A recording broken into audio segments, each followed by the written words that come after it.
हमारी जिह्वा आखिरी टाइम पे राम राम जपने के लायक रह जाती, इसकी कोई गारंटी है? इसलिए अभी जप रही है ना, अभी जप लो नाम, बढ़िया बन जाएंगे काम। शुकदेव जी कहते हैं, राजा परीक्षित ने प्रश्न क्या किया था, जिसे जल्दी मरना हो उसे क्या करना चाहिए? अर्थात जिसकी उम्र केवल 7 दिन शेष बची हो उसे क्या करना चाहिए? वैसे तो उम्र हम लोगों की भी कम बची है।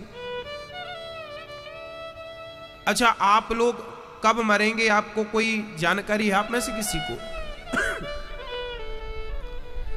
आपकी मृत्यु कब होगी आप में से कोई जानता है? आज हम बताएंगे कि आप कब मरेंगे, बता दें? मजाक बिल्कुल नहीं कर रहे हैं। आज हम बताएंगे कि आप कब मरेंगे, बता दें? हर व्यक्ति जब जन्म लेता है तो मेरे जन्म लेते ही मेरे साथ एक का और जन्म होता है और उसका नाम है मृत्यु। क्या ना? इसलिए जब आप अपनी मम्मी के पेट से पैदा हुए थे ना, तब आप बहुत छोटे से थे, आज आप इतने बड़े और है। अब बताइए, आपके बचपन की फोटो जब आप देखते हैं छोटे से थे तो आप तो कभी इतने से थे, आज इतने बड़े हैं, तो जो इतना सा शरीर था वो कहां चला गया आपका? मैं आपसे पूछ रहा हूं, बोलो कहां चला गया? वो मर गया, वो समाप्त हो गया। क्या हो गया? वो समाप्त हो गया। क्यों समाप्त हो गया? क्योंकि हमारे जन्म के साथ हमारी मृत्यु ने भी जन्म लिया था और वो मृत्यु हमें रोज मारती है। याद रखना मेरी मां, आप रोज मरते हैं। रोज सुबह होते ही, रोज सूर्य के आते ही आपकी जिंदगी के एक दिन और कम हो गया। एक दिन हम जोड़ रहे थे, यदि हमारी उम्र 100 साल की है तो कोई अपने मोबाइल पे कैलकुलेटर निकालो, जरा हिसाब करो। यदि आप है तो दिन कितने मिले आपको? 100 साल की उम्र है यदि आपकी, तो आपके पास दिन है केवल 36,500 और सुबह का सूर्य आते ही आपके जीवन का एक दिन और माइनस हो गया, एक दिन और कम हो गया। यदि आपकी उम्र 80 साल है तो फिर आपके दिन और कम हो जाएंगे, लगभग 32 आप कितने साल के हो मां?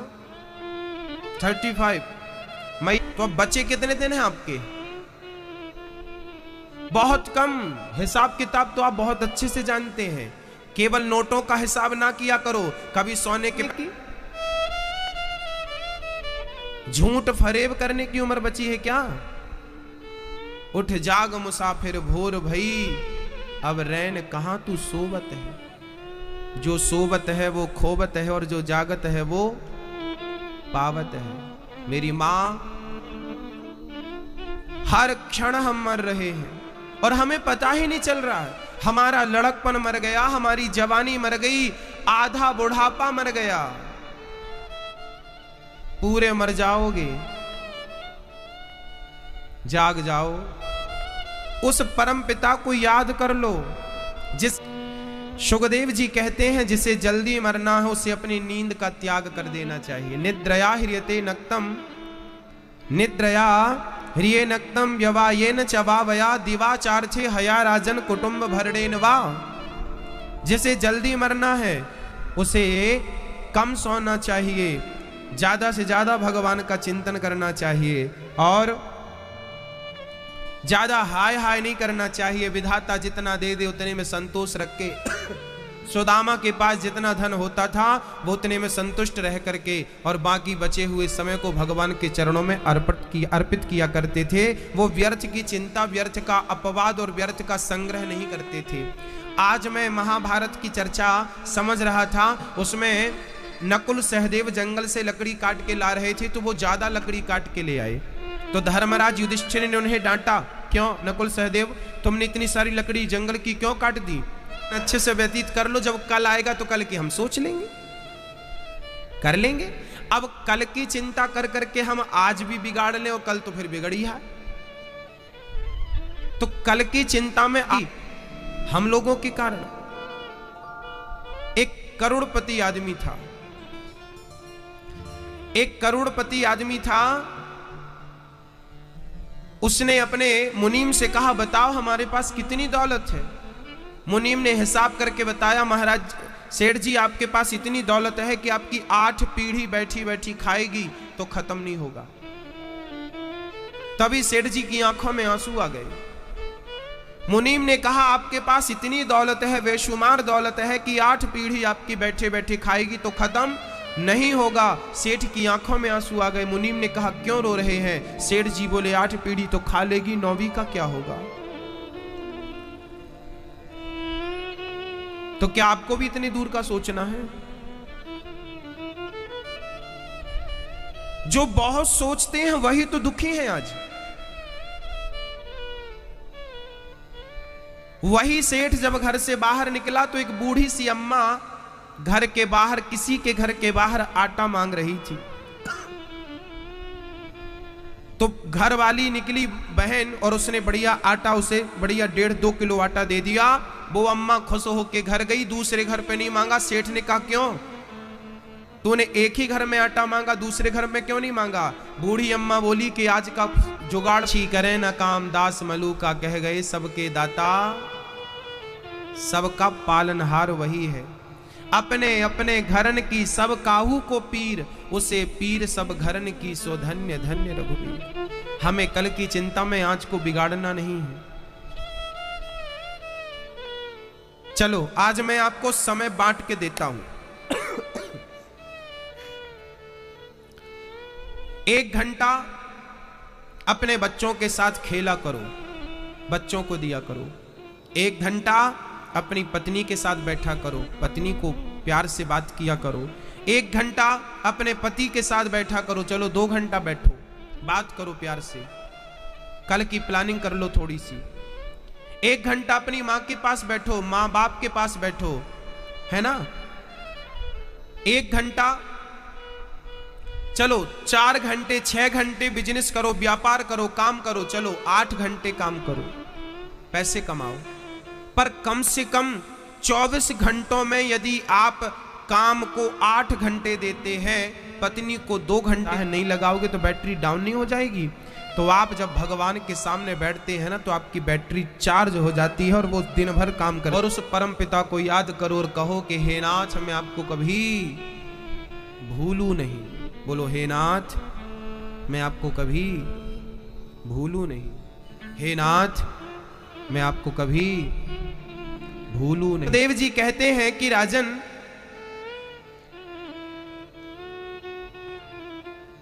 तस्मात् भारत सर्वात्मा भगवान ईश्वरो हरि, श्रोतव्यः कीर्तितव्यश्च स्मर्तव्यश्चेच्छिता भयम्। आओ रखिए अपने हृदय में, सब में कौन है मेरी मां? ईश्वर। सर्वम खलविदम ब्रह्म, सब में परमात्मा है, ये भाव रखिएगा हृदय में, उसे भूल ना जाइएगा। ईश्वर को सब में देखने की कोशिश करिए। मैया जी बताओ भगवान कहां है? मैया बैठ जाओ, मेरी मां बैठ जाओ। बहन बताइए भगवान कहां है? कहां रहते हैं भगवान? बोलो, कहां रहते हैं भगवान? मैया जी बताओ भगवान कहां रहते हैं? कहां रहते हैं मां? मैया जी, ओ मैया, आप ये ना सोचना कि हम उस मैया से पूछ रहे हैं, हम आप सबसे पूछ रहे हैं। बताओ भगवान आएंगे? आएंगे नहीं। भगवान कहां है? बोले छोटा भी है। भगवान दिल में नहीं है मेरी माँ, और भगवान मंदिर में भी नहीं है, और भगवान तीर्थों में भी नहीं है, और भगवान कण कण में भी नहीं है। अब बताओ कहां है? आसमान में, हवा में, ऑक्सीजन में? हमने बोला था ना, हमने जो बोला था वो तब दूसरी बात के लिए बोला था, आज दूसरी बात के लिए बोल रहे हैं। हमारी ही बातें कई प्रकार से कही जा सकती हैं, कई सब्जेक्ट के लिए। हां,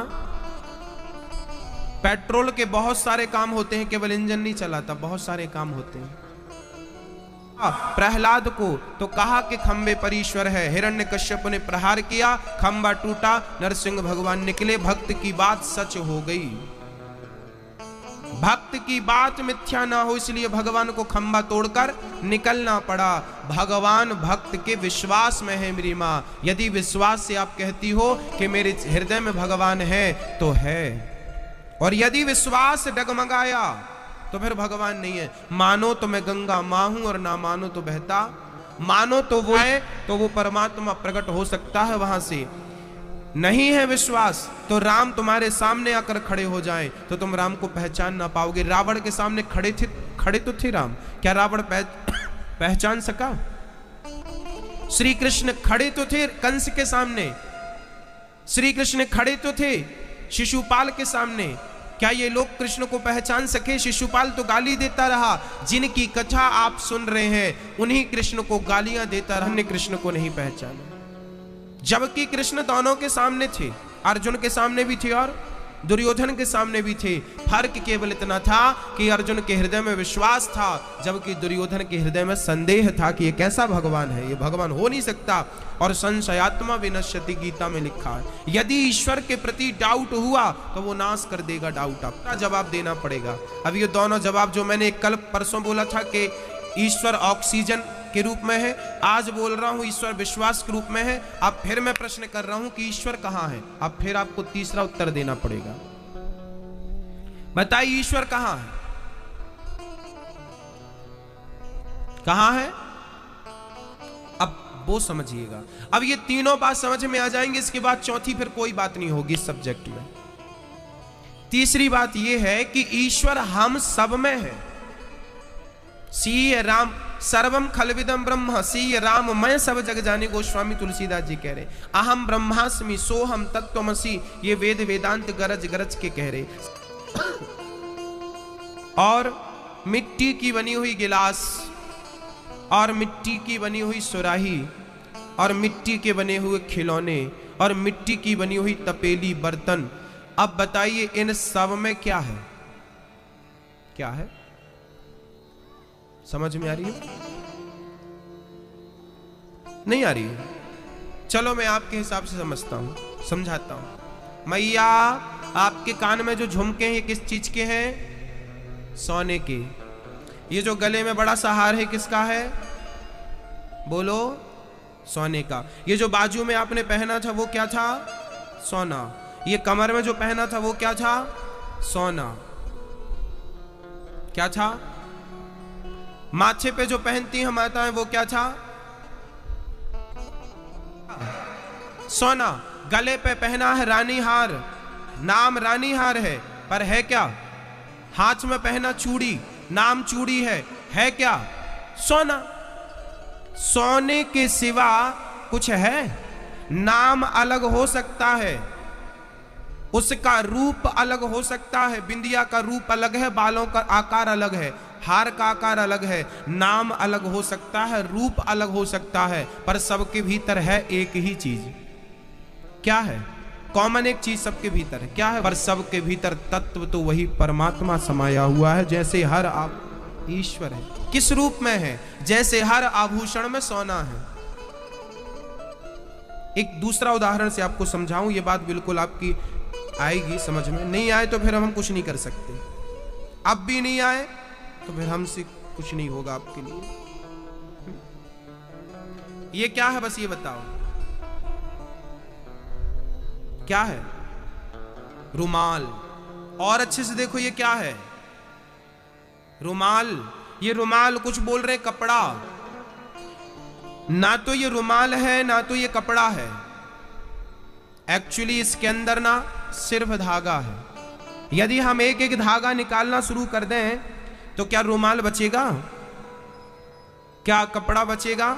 ना तो कपड़ा रह जाएगा ना तो रुमाल रह जाएगा। इस बड़ा कह देते हैं। उसी प्रकार ईश्वर के ही एक रूप को हम संसार कहते हैं। ईश्वर ही संसार है, वही बन गया। जैसे धागा रुमाल बन गया, ऐसे ईश्वर संसार बन गया। सर्वम खलविदम ब्रह्म। सीय राम मैं सब जग जानी, तुझ में राम मुझ में राम, सब में वही समाया है। कहां देखूं मैं बाहर, कहां जाऊं? ये तो अपनी अपनी दृष्टि का खेल है, ये तो अपने अपने नजरिए की बात है। हां, समस्या तो है सबके साथ, बस नजरिए की है बात। नजरिया कैसा है आपका देखने का वो मुझे नहीं पता, पर नजरिया ठीक हो तो परमात्मा सब जगह है। हर बुजुर्ग में, हर स्त्री, जब मैं बोल रहा हूं चींटी से हाथी तक सब में वही है, तो फिर क्या बात समझ में आ जानी? निकल जाएगा ना तो लोग तुम्हें चिता पे रख के जला देंगे। जब तक वो है तब तक ही तुम्हारी आंख काम कर रही है, तुम्हारे कान काम कर रहे हैं, तुम्हारी जिह्वा काम कर रही है, तुम्हारा पेट काम कर रहा है, तुम्हारा मस्तिष्क काम कर रहा है। वो परमात्मा निकल जाए, जिसे हम आत्मा कहते हैं, वो परमात्मा निकल जाए तो तुम और हम कुछ काम कर पाएंगे? कहो मेरी माँ, भाई जी, भैया जी, काम हो पाएगा कुछ हमसे? नहीं। तो इनडायरेक्ट हमारा काम कौन कर रहा है माँ? ईश्वर ही कर रहा है ना। ईश्वर को देखिए, सब में देखिए। महाराष्ट्र के एक संत हुए श्री नामदेव जी। क्या नाम था? संत संत संत, बोलो जोर से। संतों का नाम लेने से ना वाणी पवित्र हुआ करती है। संत नामदेव जी, संत नामदेव जी महाराष्ट्र के बड़े प्रखर संत थे। एक दिन वो रोटी बनाकर बाहर रोटी बना रहे थे और अंदर घी की कटोरी लेने गए। उसी क्षण क्या हुआ कि कुत्ता आया, रोटी मुंह पे दबाया, भागा। संत नामदेव जी घी की कटोरी लेके अंदर से जैसी बाहर आए, देखा कि वो मेरी रोटी लेके कुत्ता भाग रहा है। संत जी तुरंत घी की कटोरी लेके कुत्ता के पीछे दौड़ पड़े। भगवान, सूखी रोटी ना खाओ, आपका दिया घी है। नामदेव जी ने कहा कि तुम्हें कुत्ता दिख रहा होगा, पर मैंने रोटियां तो विट्ठल नाथ के लिए रखी थी। मेरा विट्ठल ही इस रूप में आके मेरी रोटियों का भोग लगाना चाह रहा। जोर से बोलो ताकि दुनिया को पता चले कि आपको सब पता है। बोलो, ना जाने किस रूप में वो बैठा होगा यहीं कहीं। राधा रानी भी बैठी होंगी, श्री हनुमान जी भी बैठे होंगे यहीं कहीं, पता नहीं कहां बैठे हैं। ना जाने किस रूप में नारायण मिल जाए, पता नहीं बूढ़ी मां के रूप में आ जाए। आज हम महाभारत की चर्चा में पढ़ रहे थे, देख रहे थे कि 12 वर्ष का जब वनवास था श्री पांचों पांडवों का, तो भीम भैया जा रहे थे, तो हनुमान जी मिल गए थे बंदर के रूप में। बाली भैया जा रहे थे खिंच करके, 10,000 हाथियों का बल था, अहंकार में बलशाली हूं। हनुमान जी की पूंछ रास्ते में पड़ी थी। भीम भैया आए, ए बानर, जानता नहीं मैं कौन हूं? भीम नाम है, 10,000 हाथियों का बल रखता हूं। हनुमान जी बंदर के साधारण रूप में, तुम एक काम करो, उठा के पूंछ किनारी कर दो। भीम भैया बोले, अभी करता हूं। भीम भैया ने एक हाथ से पूंछ उठाई, हिली नहीं, दोनों हाथ से पकड़ी, पसीने छूट गए भीम भैया के, पूरा जोर लगा दिया। 10,000 हाथियों का बल जिस भीम के पास था, आज वो भीम बंदर की पूंछ नहीं हिला सका। तुरंत भीम भैया चरणों में गिर पड़े। आप कोई साधारण बानर नहीं है। तब हनुमान जी ने प्रकट होकर दर्शन दिया कि देखो, मैं किसी भी रूप में तुम्हें कभी भी दर्शन दे सकता हूं। अहंकार ना रखना, बड़ों का अनादर ना करना। तुमने मुझे बंदर समझ के मुझे दुत्कार दिया था, और मैं था हनुमान, मेरी माँ, जिन्हें आप दुत्कार रहे हैं। हो सकता वही भगवान हो, और वो भगवान के रूप में आपके साथ बंसी बजाते थोड़ी आ जाएंगे।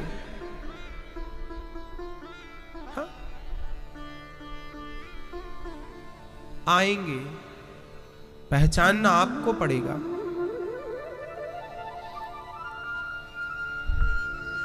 एक बार शंकर जी के मंदिर के बाहर मंदिर के पिछवाड़े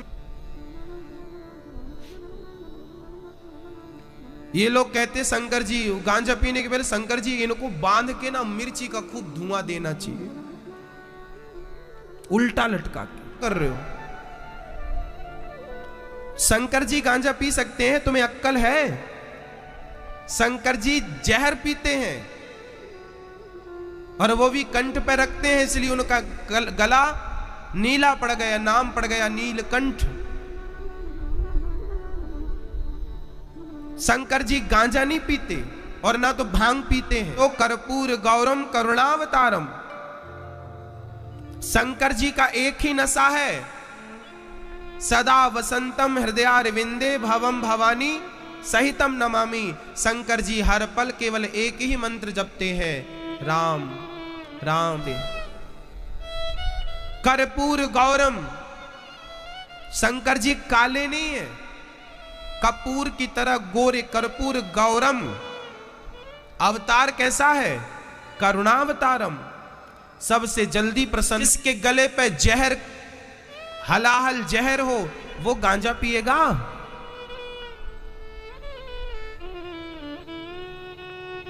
कर्पूर गौरम करुणावतारम संसार सारम भुजगेंद्र। भुजगेंद्र मतलब सांप, भुजंग, भुजगेंद्र हारम, जिसका सांप ही हार बना हो, माला बना हो। भुजगेंद्र हारम सदा वसंतम, जिसके हृदय में सदा बसते हो। सदा वसंतम कौन? सीताराम बसते हो। सदा वसंतम हृदयार विंदे, जिसके हृदय में। ऐसे शंकर जी को आपने गंजेड़ी बना दिया, भंगेड़ी बना दिया, गलत बात है। तुम हिंदुओं को, तुम्हें तो सही ज्ञान होना चाहिए, तुम तो सही दिशा में चलो। तुम तो शंकर जी को ना बदनाम करो। जब तुम ही बदनाम करोगे तो दूसरे गाली दें तो इसमें क्या आश्चर्य है? दे तो रहे हैं दुनिया के लोग तुम्हारे देवी देवताओं को गाली, तुम क्या कर रहे हो? शंकर जी कौन है? वो नंदी के ऊपर क्यों बैठते हैं? वो भभूति क्यों रमाते हैं? वो गले पे सर्पों की माला क्यों रखते हैं? उनके चंद्रमा क्यों है मस्तक पर? उनके जटाओं से गंगा क्यों बह रही है? क्या इन क्यों का आपके पास जवाब है? नहीं है।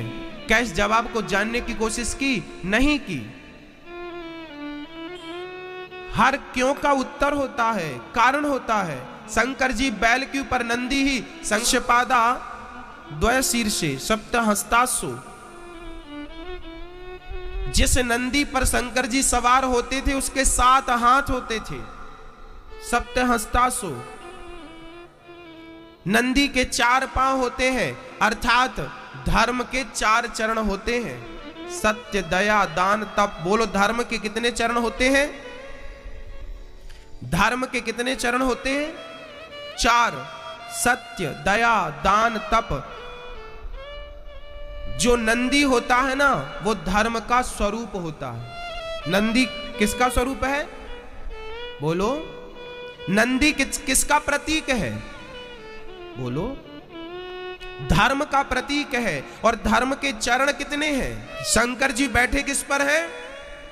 धर्म पर बैठे हैं। और शंकर जी का नाम लेकर गांजा पीने वाले या धर्म कर रहे हैं। गांजा पीना रखते हो। श्रावण का महीना आता है, महाकालेश्वर मंदिर में लोग दूध चढ़ाते हैं। 1 लीटर दूध में 10 लीटर पानी मिलाया जाता है। आप शंकर जी के मंदिर में जो दूध चढ़ाते हैं, एक बार उस दूध पे नजर डालिए कि वो दूध कैसा होता है। बिल्कुल पानी, एक केवल सफेद होता है, व्हाइट, बाकी दूध का कुछ नहीं होता उसमें, व्हाइट कलर है बस। सही बोल रहा हूं कि गलत बोल रहा हूं? खुद को पीना हो तो पेवर गाढ़ी चाय चाहिए, और शंकर जी के ऊपर तो फिर केवल व्हाइट पानी बस चढ़ा दो।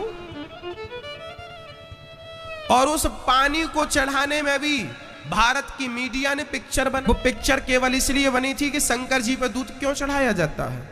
वो दूध यदि गरीबों को पिलाया जाए तो उनका कल्याण होगा। तो पूछो कि वो गरीब आदमी वो वाला दूध पिएगा भी क्या? सही? हाँ? जिसमें 1 लीटर। इस तर्क से तो सहमत हूं परंतु इस तर्क के पीछे भी एक तर्क मेरा है। तर्क क्या है? पिक्चर बनाकर उन्होंने कहा कि दूध चढ़ाने से कोई फायदा नहीं, दूध बहता है, नाली पे जाता है, उसका कोई सेंस नहीं है। बात बिल्कुल सच्ची है, मिथ्या नहीं है। परंतु दूसरी चीज यह भी है कि प्रत्येक प्राणी की अपनी श्रद्धा है और स्वतंत्रता है।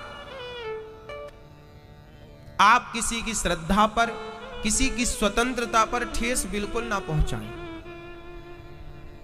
हम दूध चढ़ा रहे हैं या पानी चढ़ा रहे हैं, वो हमारी श्रद्धा है और वो हमारी स्वतंत्रता भी है। ये दोनों बातें क्लियर हैं। अब आगे चलते हैं। अब आगे मैं बहुत बड़ा तथ्य आपके सामने रखता हूं।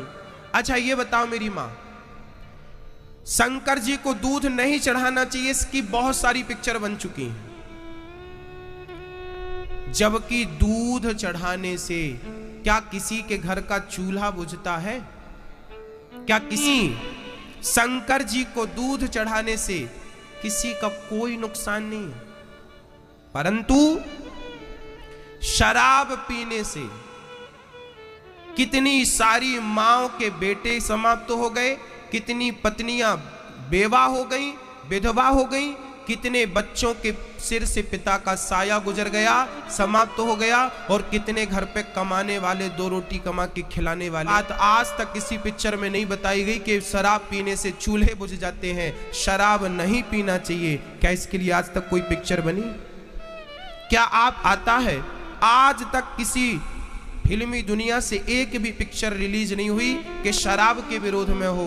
दूध के विरोध में तो सब खड़े हो गए भक्तों, शंकर सनातन संस्कृति के विरोध में सब खड़े हो गए, पिक्चर बना डाली। पर शराब बंद होनी चाहिए, इसका कोई विरोध नहीं करता, सब पी रहे हैं। जो बना तक नहीं किया, विरोध तो ठीक, विरोध तो दूर रहा।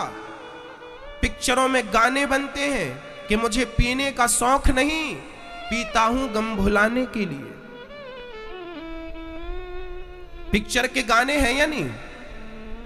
बोलो भाई।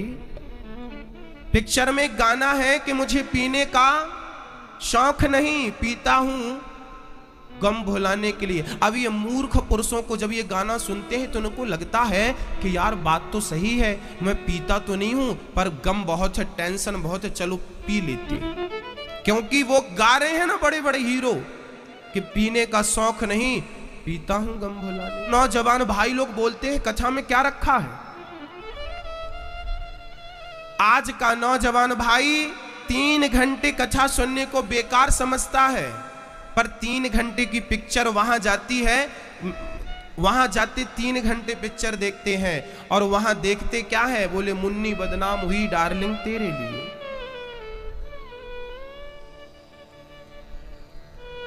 तीन घंटे जब वो मुन्नी को देखते हैं और शीला की खुद डूबने वाला किसी डूबते को बचा नहीं सकता।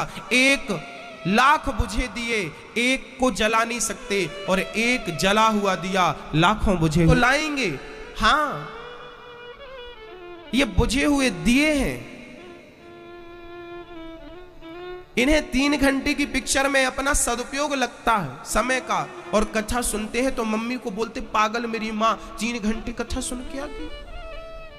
तो कथा में मैं क्या आपको गड्ढे में गिरने की बात कह रहा हूं क्या? मैं आपके चरित्र निर्माण की बात करूं तो मैं गलत हूं, मैं ढोंगी बाबा हूं। और वो अब जब उल्टी सोच है तो हम क्या करें? जिसे नीम मीठी लगने लगी हो और शक्कर ही कड़वी लगने लगी हो, उसका जरूर मलेरिया बिगड़ा हुआ। जल्दी इलाज कराओ, नहीं सत्यानाश हो जाएगा।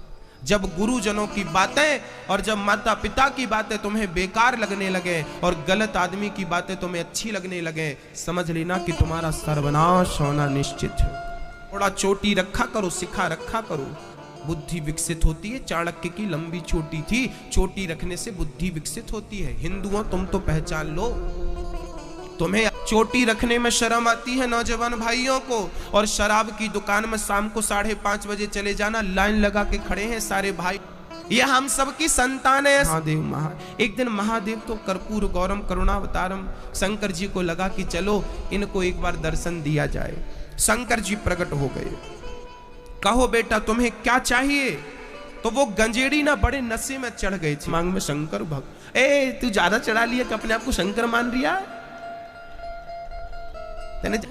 एक गंजेड़ी बोला चलो एक काम करो, चिलम की आग बुझ गई, चल तू भगवान है ना, एक काम कर, चल चिलम में आग लगा, चल मुझे ये वरदान दे, चिलम में आग। नशा केवल गांजे में नहीं होता मेरी माँ, ज्यादा धन मिल जाए ना तो धन भी तुम्हें नशा में डुबा देता है। बोलो हाँ या ना? धन का नशा भी बहुत होता है, पद का नशा भी बहुत होता है, प्रतिष्ठा का नशा भी बहुत होता है। यदि तुम्हें पद, प्रतिष्ठा और धन का नशा लग गया और इस नशे के बाद तुम्हें कभी राम और कृष्ण मिल भी गए तो तुम याद रखना उस राम को, उस कृष्ण को तुम कभी पहचान ना पाओगे। इसलिए उस परमात्मा को पहचानना है, उस कन्हैया का दर्शन, उस राधा रानी का दर्शन जरूर होगा। केवल प्रेम होगा तो, ना जाने किस रूप में नारायण मिल जाए। इसलिए सब में किसका दर्शन करना? सब में कौन? आप में कौन? नारायण। इनमें कौन? नारायण। माता पिता में कौन? सब में नारायण है। इसलिए किसी को भी अपमानित ना करना, किसी को लज्जित ना करना, किसी का अनादर ना करना, क्योंकि सब में आया देहिना गृहीत शक्ति त्रितयाय देहिना मंत्र भवाया नुपलक्ष्य वर्तमने। श्री सुखदेव जी भगवान की स्तुति करते हैं और 4 श्लोकों की भागवत भगवान नारायण ने ब्रह्मा को सुनाई। अहमेवासमेवाग्रे नान्यद यद सत्सत्वरम् अत्र सर्गो विसर्गश्च स्थानं पोषणमूतया मनवंतरे शानुकथा निरोधो मुक्तिराश्रयः। 10 सिद्धांतों को दिया, 10 लक्षण दिए। भगवान शांति दूत बनकर गए, दुर्योधन के 56 भोग त्याग कर भगवान ने विदुरानी के घर छिलकों के भोग लगाए। ये भगवान की भगवत्ता थी। न जाने कौन से गुण पर दयानिधि रीझ जाते हैं। यही तो कह दूं, मैं 18 पुराण की कथा आपको सुना दूं ना मेरी माँ, और 4 वेद आपके सामने पढ़ दूं ना मेरी माँ, तो भी शायद आपका कल्याण ना हो, पर एक छोटी सी बात से आपका और मेरा कल्याण हो जाएगा। वो एक छोटी सी बात। क्या पसंद है बोलो?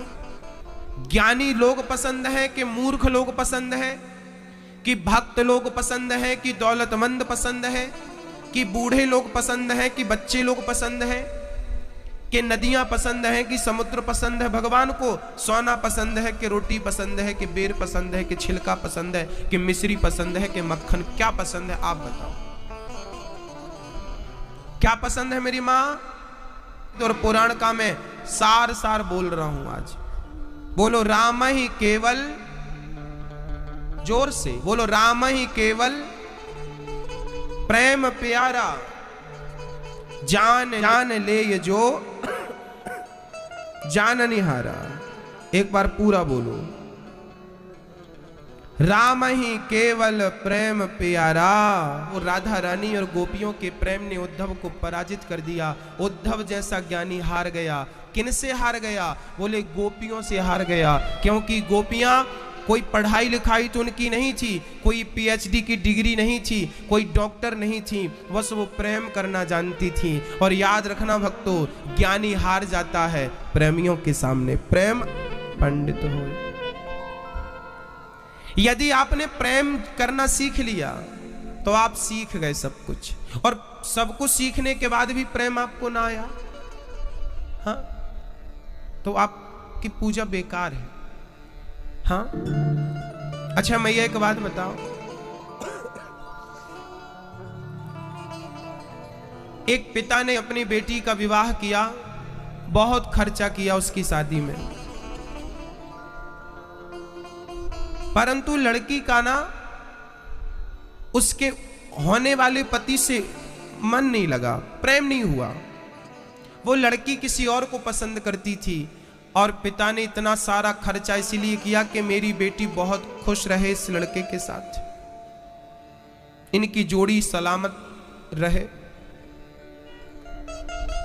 पर लड़की का मन था ही नहीं, पिता ने करा दिया सो कर लिया। उसने पिता को बोला भी नहीं कि हमारा मन इनसे नहीं है, बोला भी नहीं और शादी भी कर लियो। कर ली तो अब प्रेम कर, तो प्रेम भी नहीं किया।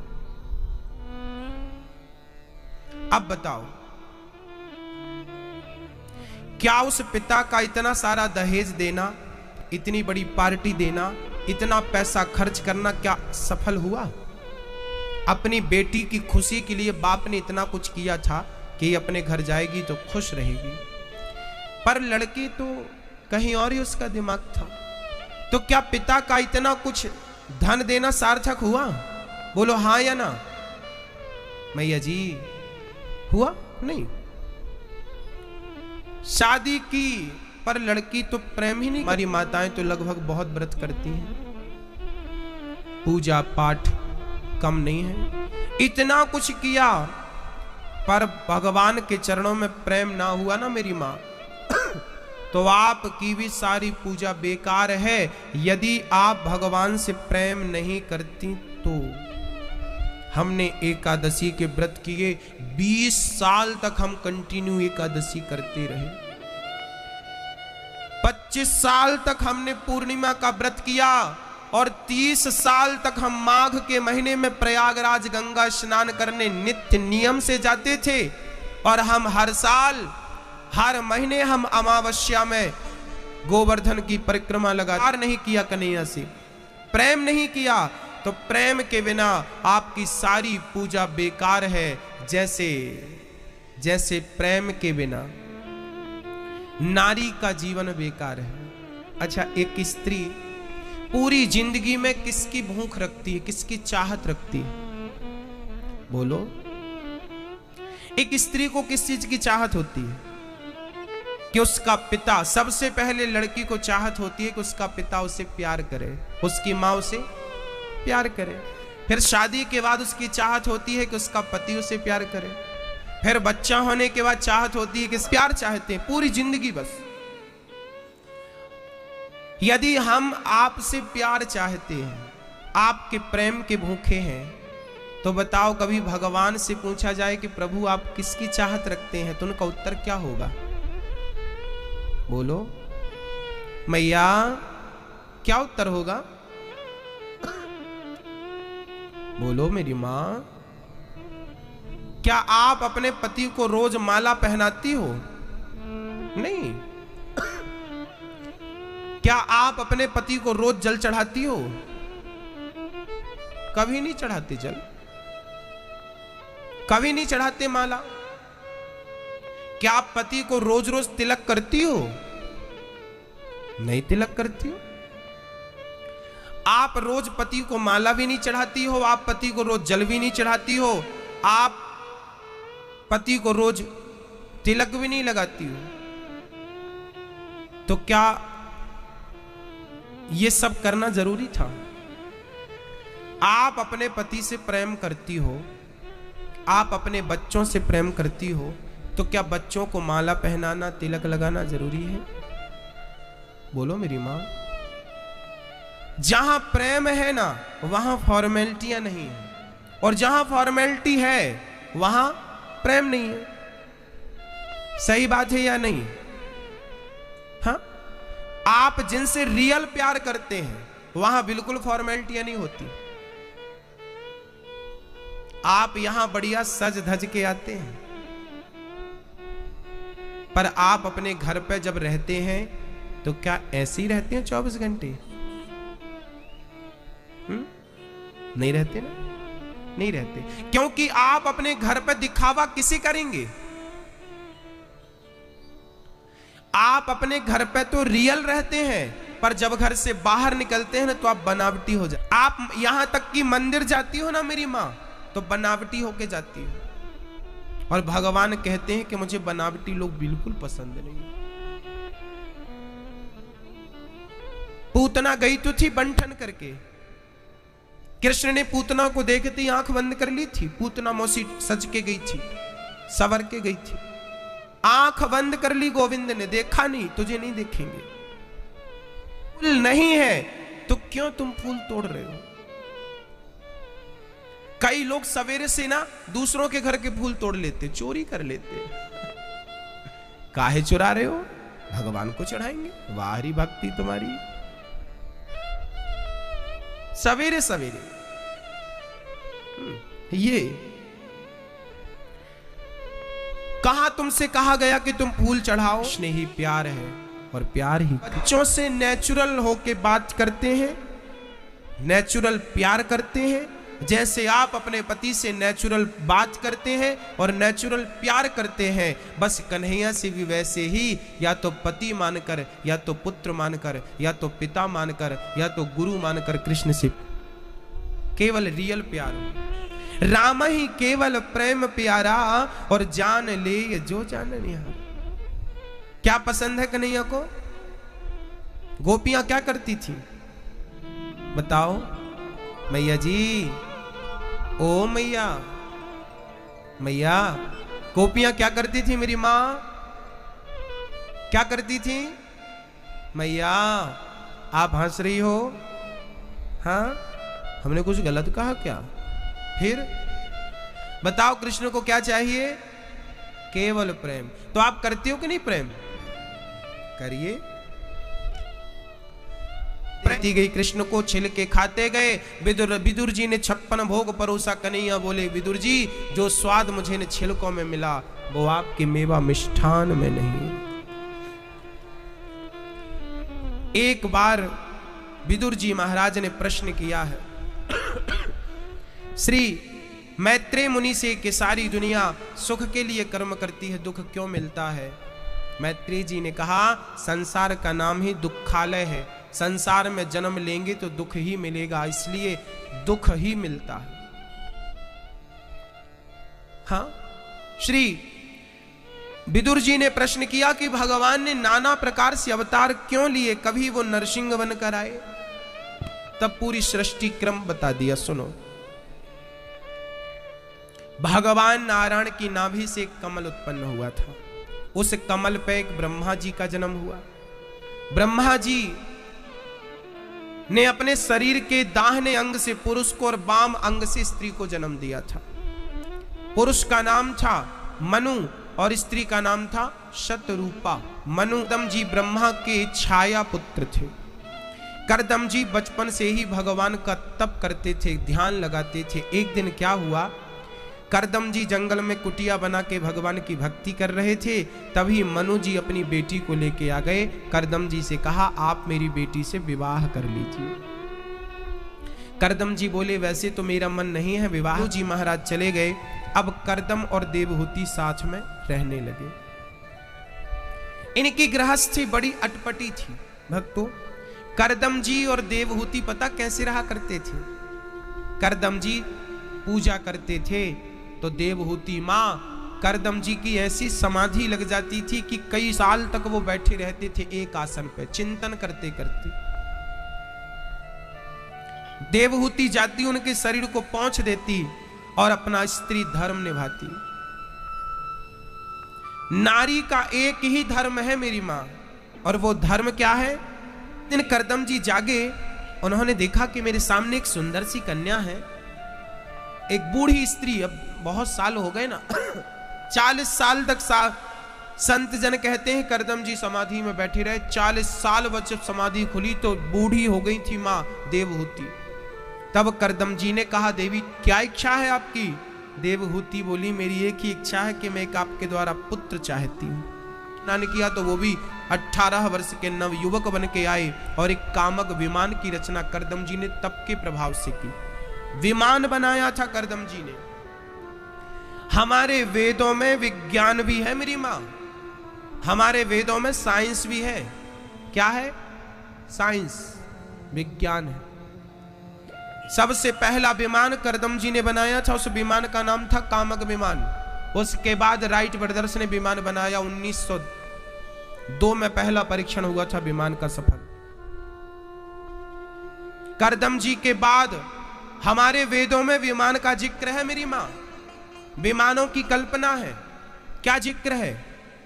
पुष्पक विमान था करदम जी के पास और रावण के पास पुष्पक विमान था। कौन सा विमान था? पूरी विज्ञान की कसौटी पे कसे हुए। आपको यदि साइंस की कोई भी बात समझना है तो मैं आपको भागवत से और वेदों से साइंस की कोई भी बात समझा सकता हूं। जो चीज आज विज्ञान ने खोज की है वो हजारों साल पहले खोज हो चुकी है उन चीजों की। मैं कुछ उदाहरण देके आपको समझा सकता हूं। पहला है विमान।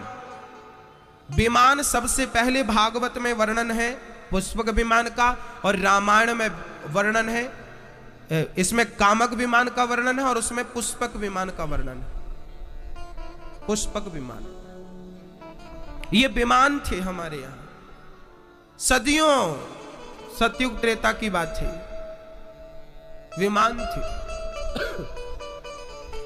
करदम जी ने उस विमान में अपनी पत्नी को बिठाया। कला पहली बेटी थी जिनका विवाह ब्रह्मा के मानस पुत्र श्री मरीचि के साथ किया। दूसरी बेटी अनसुईया। अनसुईया मां किसकी बेटी है? श्री करदम जी की मां देवहूति की पुत्री है। इनका विवाह हुआ था, बताओ अनसुईया का विवाह किनसे हुआ था?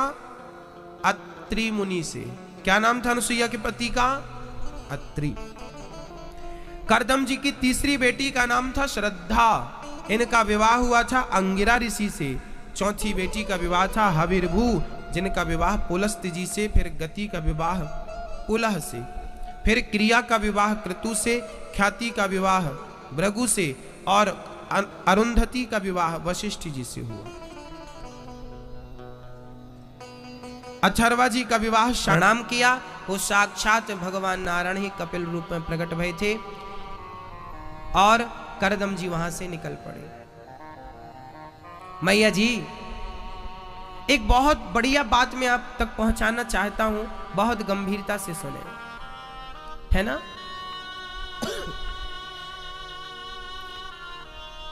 मैया जी ध्यान से। अब आप हमें ये बताइए मेरी मां कि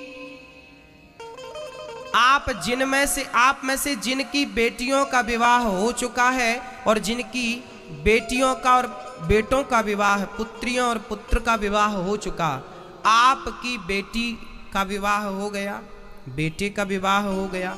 आप बताइए कि आप अपनी गृहस्थ की सारी जिम्मेदारियों से उबर गई कि नहीं?